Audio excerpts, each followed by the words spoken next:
I'm Hudson, and I'm here today to talk about the 2016 Shanghai Attacks, a history and a technical deep dive on this. You're going to see some chat logs that have never been released before. You're going to see some insights that may have been muddied at the time from everyone freaking out or just being so long ago. So let's get started. So why am I speaking on this? Who am I? Why am I so handsome? So I worked at the Ethereum Foundation from 2016 to 2021, did a lot of protocol coordination stuff with EIP editing, core dev calls, DevOps security, excuse me, you name it. And now I'm at Polygon Labs after hitting up a few other places like Flashbots and Zcash, making sure that people know about the incredible stuff we're doing with eliminating L2 fragmentation and ZK. So I wanted to do this talk because I think history is important and it provides lessons that get forgotten about over time. I'm gonna kill this microphone. So the story's really interesting and I have an important lesson at the end. There will be an end reveal. All right, so this is when I joined the Ethereum Foundation. Bright, young, full of energy, you know, just so excited, but this was, what, June 2016? And then September 2016 was DevCon 2. So DevCon, yearly Ethereum conference, that's why a lot of us are here this week in Bangkok. Just to put in perspective how things were back then, proof of stake, we were working on it, researching it, we wanted it to happen, but we were far away from answering even the most basic research questions around how to deal with it. The price of ETH was $13. That's going to be really funny when you see how much the attacker spent. That's coming up. We're still using proof of work, like I mentioned. And there were 4 clients that could sync to mainnet. Again, all execution layer clients. We didn't have consensus layer. Thank you. Great service here. Yeah, so the clients were Geth, written in Go, Parity, written in Rust, Ethereum J, written in Java, and then Aleph, aka Ethereum++, the C++ client, which was mainly used for testing. Arguably, Vitalik's OG client, Pytherium, could kind of sync to mainnet, but not really. That was kind of, we were over that by then. So DevCon 2 is happening in Shanghai. It was going to be a, I think, 2 or 3 day conference. I was co-running it with a number of other people at the Ethereum Foundation under my role of DevOps events and things like that. So it's 3 a.m. and DevCon's going to have their first onstage speech with Vitalik Buterin in about 6 hours, and I get a call. The call comes from a phone that is in the toilet, because I guess in Shanghai, like, we had the phone in the room and the phone in the toilets, and I was so disoriented, I jumped out of bed and ran to the bathroom and picked up the bathroom phone. And George Hallam, who used to be the PR director for the Ethereum Foundation, was on the line and said, "Hey, wake everyone up, we're under attack." So then I do a deep sigh. I had not gotten much sleep anyway. It was a very stressful DevCon operation there. So this is the start of Ethereum being under attack on September 18th. There were some people, this was in Shanghai, China, there were people mainly in the European time zones that had not gone. They couldn't go because of family or things like that. One of those people was Gustav Simonson. He used to be the head of security of the Ethereum Foundation, likely 2014, 2015 till 2016, 2017. And he said, alert, Geth nodes reported running out of memory and crashing on this block. And then Yuta Steiner, who's now, I believe, still the CEO of Parity Technologies, or not Parity, yeah, it might still be Parity Technologies. She was also one of the security people at the Ethereum Foundation. Nick Johnson was just awake for some reason. Nick Johnson's the creator of ENS, but was on the Geth team at the time, having just joined fairly recently in the year before. So they're like, okay, get everyone together. Can we get a hold of everybody? So according to, there's actually a hard fork, like, celebration call that happened. I think it was for like Denkun or something, where Vitalik recalled this story, and he said that he got a call at like 4 in the morning or 5 in the morning, and it was me just going like, we're under attack, get up and get down to like this weird hallway area. And he just like sighed and then went out there. So I start like, I shouldn't say I start freaking out. I start going quickly and trying to figure out who I can wake up. So the funny stories with this are, we're in different hotels around the Hyatt in Shanghai, which is like one of the main ones and where the conference was at. And like, I didn't know, this was like 2016, so it wasn't like, everyone was on Skype. Like all the logs you're gonna see today are Skype or Getter. So like you could call on Skype, but people didn't really answer Skype calls after a certain time because they had do not disturb. So anyways, I go down to the registration desk and I'm like, just look frantic. And I'm like, hey, I need to wake up this person, this person, this person. So they give me 2 of the names. Hotel security always just gives you what they want, what you want, if you're just like sounding like fast enough. But one of the names, they said, they're not staying here. And I said, yes, they're staying here. I saw them here. And then I stopped for a second and I said, that's not their real name. They've never used their real name with anyone, have they? So could not find the Anon developer on one of the client teams. That was great. So anyways, let's dig in a little bit to what actually happened. So I can't pronounce that, like Fartnakos, something like that. Some people think it means go home. This is a transaction that went to the attack contract that brought Geth down with memory errors. So we're not sure what that means. To this day, we really don't know who did this or why or things like that. But that's just one of the things that at first really hit Reddit hard because people like used it more back then as like, oh wait, someone's like doing this on purpose. It's not just like a bug in Geth. So one other funny thing that comes up every once in a while is me and Peter will joke about how I woke him up in the middle of the night. So Marius is a core dev with Geth, but he wasn't around in 2016, but Peter was the co-lead of Geth. And so, yeah, like we like to joke on Twitter a lot about the Shanghai Attacks because it really was probably, other than the DAO hack, one of the most stressful things to happen within Ethereum core development work. This is a picture, the only one that I'm aware of the core devs and others in the spare room that we just found. We literally just found like a big hallway in the Hyatt and then eventually were allowed to go into this spare room to work. For the people in here, top left is, or was I gonna be left for y'all? Yeah. Top left is Nick Johnson and then Piper Merriam, Martin Svende, and Peter Szilagyi, yeah. All right, so we're gonna go over the first attack. It's a transaction spam attack about a mispriced opcode, and we're gonna go through the fastest lesson in opcodes ever. All right, you're making a contract. It's Solidity, it's Viper, it's LLL if you're a really cool guy. You compile it down. When you compile it down, it gets into the thing that the EVM code and the Ethereum virtual machine can actually read. That's on the left. That's code generation from what you as a human are typing, human readable, computer readable. Let's go back over to the right. Now we're actually in the EVM. We have this code that we just sent in that's readable by the EVM, and we have a virtual machine that's running it, and the thing that's running the virtual machine, or the runtime process in this case, would be Geth or Parity.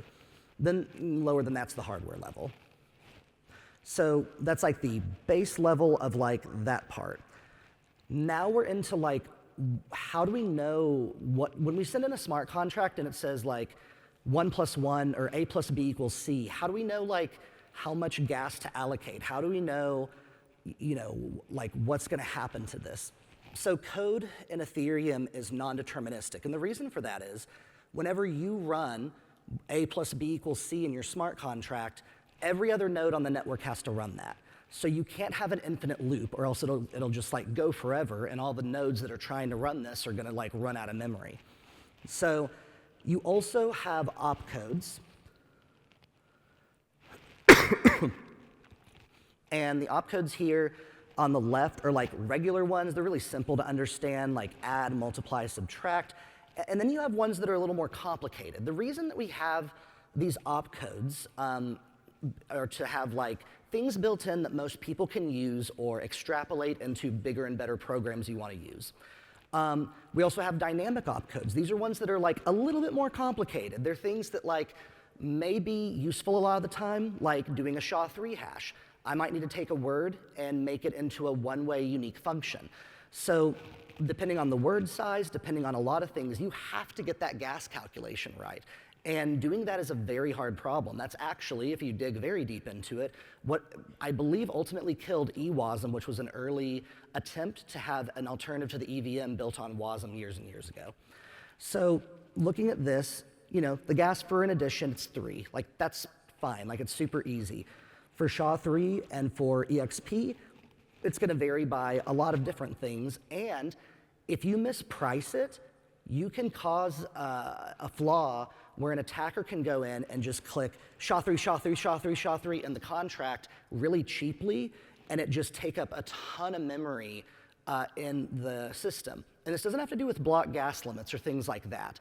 There's going to be a block gas limit regardless of what you're putting in there. What this has to do with is estimating based on what a general purpose computer that is going to be running this, or a general purpose computer running a node is. What can that handle? What can that handle before you're out of memory? So here's the actual attack method. Geth clients were trying to process that block, and it would crash. They could spam the chain, the attacker could, with an ext code hash, opcode to seriously degrade network performance. It was underpriced compared to other IO-intensive operations. So what I mean by that is you have Geth at the time using LevelDB as their underlying database storage layer, and you have Parity using, I believe, RocksDB. So databases at the time weren't, and still to this day for the most part, aren't really maintained well if they're open source, because like they don't get enough funding, et cetera, and they also aren't used to dealing with a system like a blockchain that has to hit it so many times. So when you're doing this and you're like, ext hash code, like it overwhelms the hard drive, it runs out of memory, it crashes. So if it's underpriced, then they're able to do that for like no money and overwhelm the client. There's a memory error, it crashes. But the Parity client, who was running on RocksDB, stayed alive. It like literally saved the network. Here was the temp solution. So I'm sitting in the hallway, and there's like the core devs, and we're all sitting there in a circle, and like I think a few of them, because like, you know, they were going to a foreign country, didn't even bring their laptops because they didn't think they'd have to deal with something like this. So I had this just piece of shit Toshiba laptop I bought as a backup for DevCon that I gave to like, I think it was Peter or Martin, and they were like trying to sync a node on it over the worst internet you've ever seen at a Hyatt in Shanghai. So like that wasn't working. There were people outside too trying to sync, but it was just really hard to get data. But what we did know was, okay, if they're calling that opcode over and over again, what can we do to stop this now? Parity's keeping up, but for how long? So what we decided to do was lower the target gas limit. And this would be more of lowering the floor of the gas limit specifically.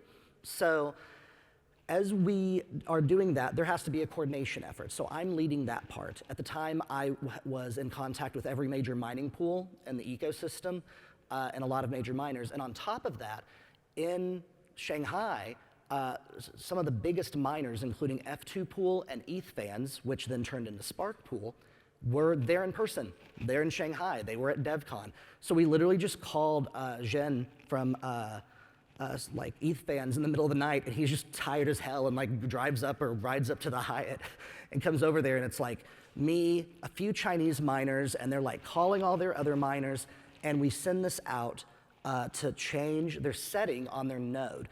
The thing with changing the gas, like the max block gas limit, is there is a special formula built in where the network looks at all the miners that are putting out signals, putting out blocks, and they say, what do you want your gas price to be? And if enough of them agree, they lower it 1 over 10/24 gradually over time. So amazingly, within about 5 hours or less, we lowered the gas price to like something incredibly low. It was like 4 million, no, it was less than that. It was like 400,000. It was something like super low. So now when the attacker tried to call that same contract, it wouldn't fit in the block. Like it literally just wouldn't fit in the block. And if they modified it to try to hit that opcode over and over again in a new contract, it wouldn't do as much damage because you're limited by that block gas size and by the contracts you can put in there. It also increased the cache size on these mining nodes. So that's another thing that kind of helped deal with this along the way. So this is the temp solution.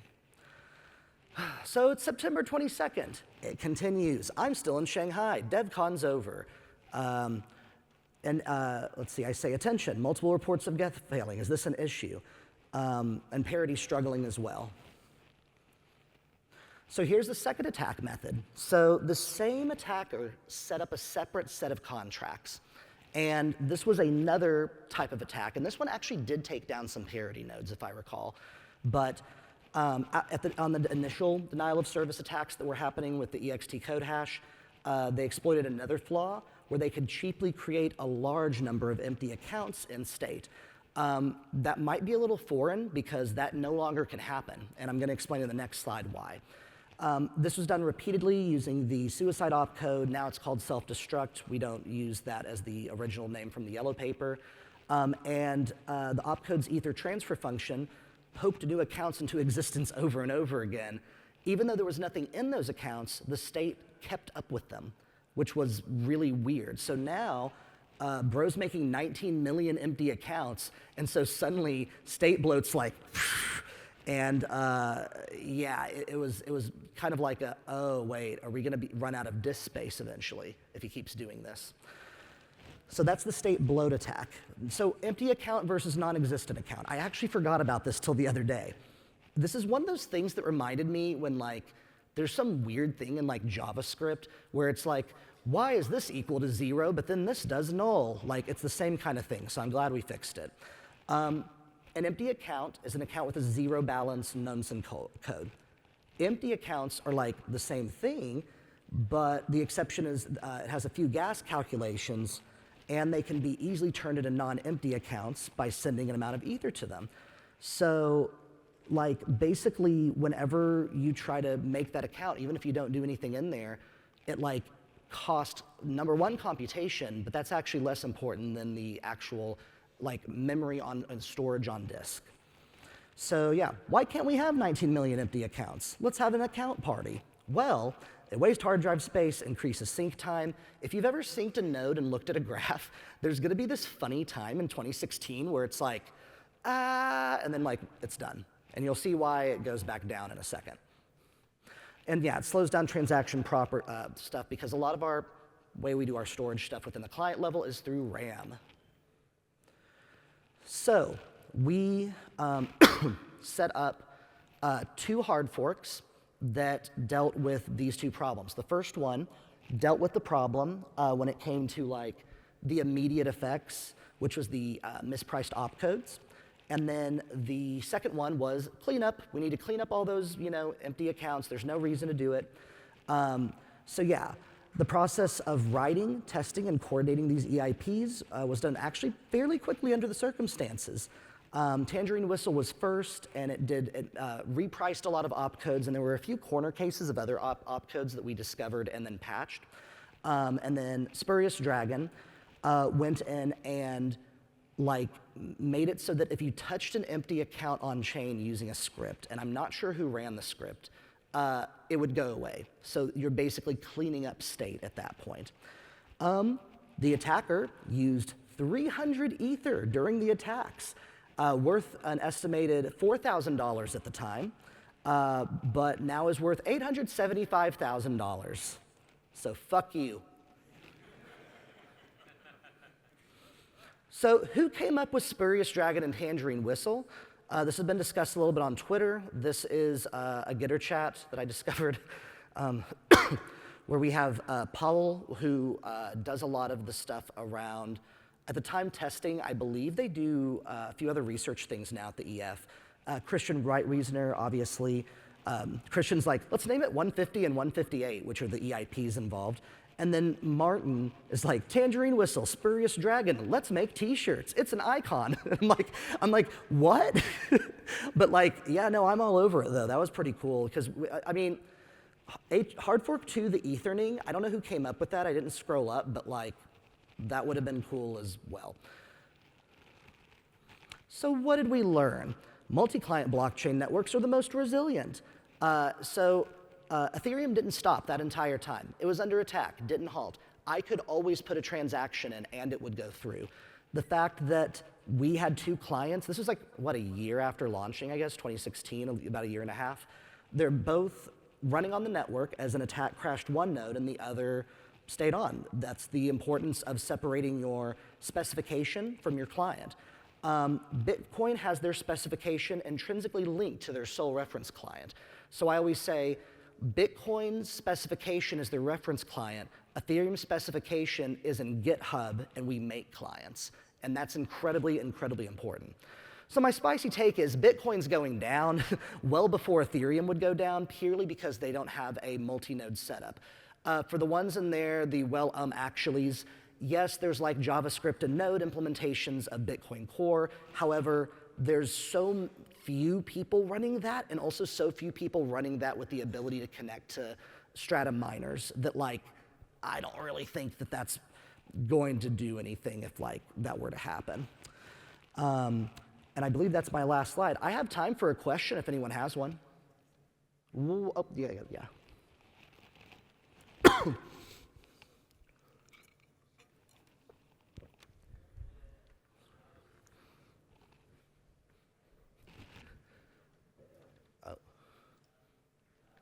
There we go. Yeah. Cool. So I guess talking about like your last slide, and you're like it's multi-chain client or multi-client chains are more resilient. I guess the question is safety versus liveness, though, because I guess like for this particular example, when the bug was a crash bug, you were able to preserve liveness of the network. But if it was, for instance, a fork bug, would it not be actually less resilient to safety? Because, for instance, if it was a fork bug, then parity might take one chain versus the other one, versus if you're all running one client, then you'd fork together such that. That's a great question. So it depends on your blockchain. I feel like, at least back then, Bitcoin and Ethereum were really all about like liveness, because it was like decentralized chain, staying alive like the Bee Gees. But at the same time, I do see your point. Forks in Ethereum have a lot of, I guess, culturalness around like manual intervention from the community. So you roll back the chain or whatever that like, and not like the DAO fork, but like you basically have the longest one and then you figure out how to deal with that. So it's kind of a thing where that happened in Bitcoin too. Like Bitcoin had a thing in 2013 where they had a fork because they had a bug in like 0.7 or 0.8 or whatever, and it caused them to split. So all the miners in about an hour got into one room, and they said, okay, this one's the bad one, this one's the good one, we're taking this one. So miners who mined on that fork did not get their rewards. However, the transactions did stay, from what I understand, and I don't know how they did that. Lastly, there's like things like Solana, which I feel like, you know, obviously are very different in terms of what they prioritize compared to Ethereum. But you make a good point. It's what the community wants and what the blockchain is kind of initially or culturally designed for, where that could be a problem. I just trust Ethereum's like resilience as a community and the protocol devs and the processes we've had and the hardening we've done to be able to deal with something like that and maintain liveness. Yeah, sure. Oh yeah, he had one.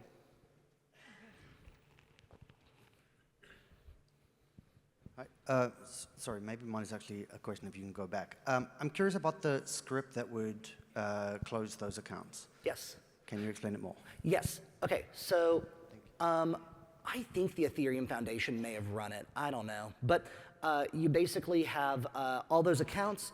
The hard fork made it so that if you were to send a specially crafted transaction and you said, hi, I'm touching that account, it goes away. So the script itself, I don't know where that script is, and I don't know who did it or who launched it. I'm gonna guess the EF because it probably cost a lot of money, or at the time, a good amount of money to like run that through 19 million accounts, like concursively, but yeah. Thank you all so much.